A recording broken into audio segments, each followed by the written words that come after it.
Good morning! For today's video ay gagawa tayo ng lumpiang gulay na ang gagamitin natin ay carrot saka sayote lang. Dalawang klaseng gulay lang. Ayan, maggisa na tayo. Alam mo, nagaya ko to dun sa vlogger na si Sakia. Negosyo niya to actually. Ako naman nagtry lang para pang ulam.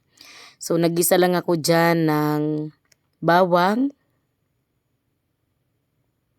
Then sinunod na natin ang sibuyas.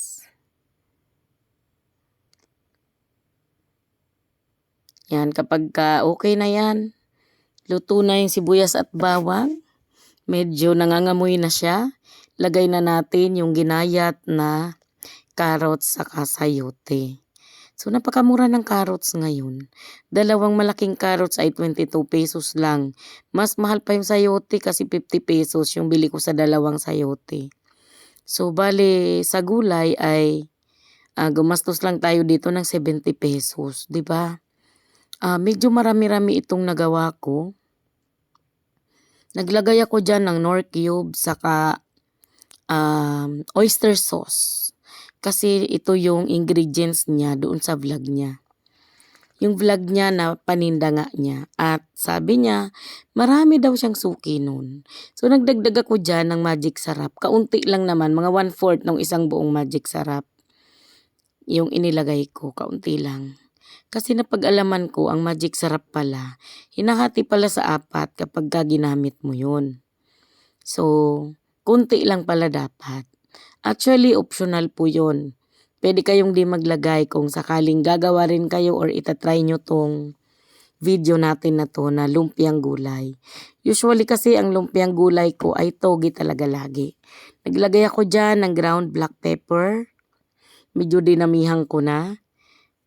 At naglagay rin tayo ng 1 teaspoon ng asin.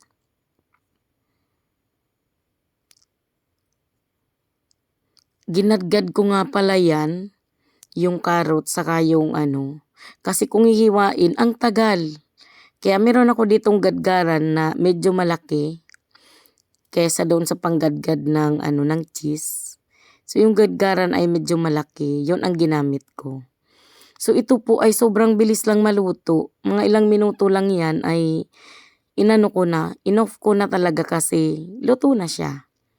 At ito yung lumpia wrapper na natira ko nung isang araw, parang 3 days ago. So kapag pala yung lumpia wrapper ay medyo ilang araw nang na-stock sa ref, nilagay ko yan. Medyo siya nabi-break kapag niro-roll natin. Kaya hindi pala siya applicable na i-stock natin.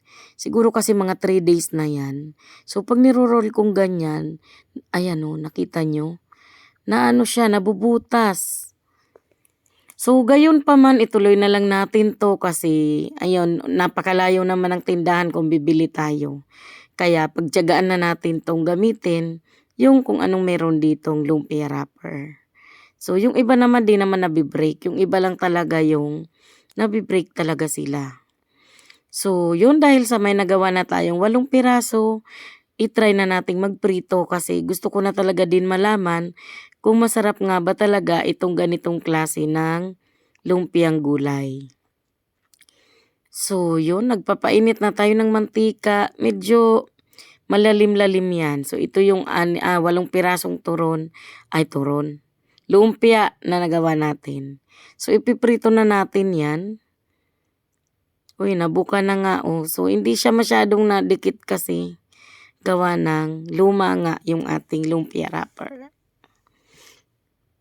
Yan, pero mahalaga ay makagawa tayo.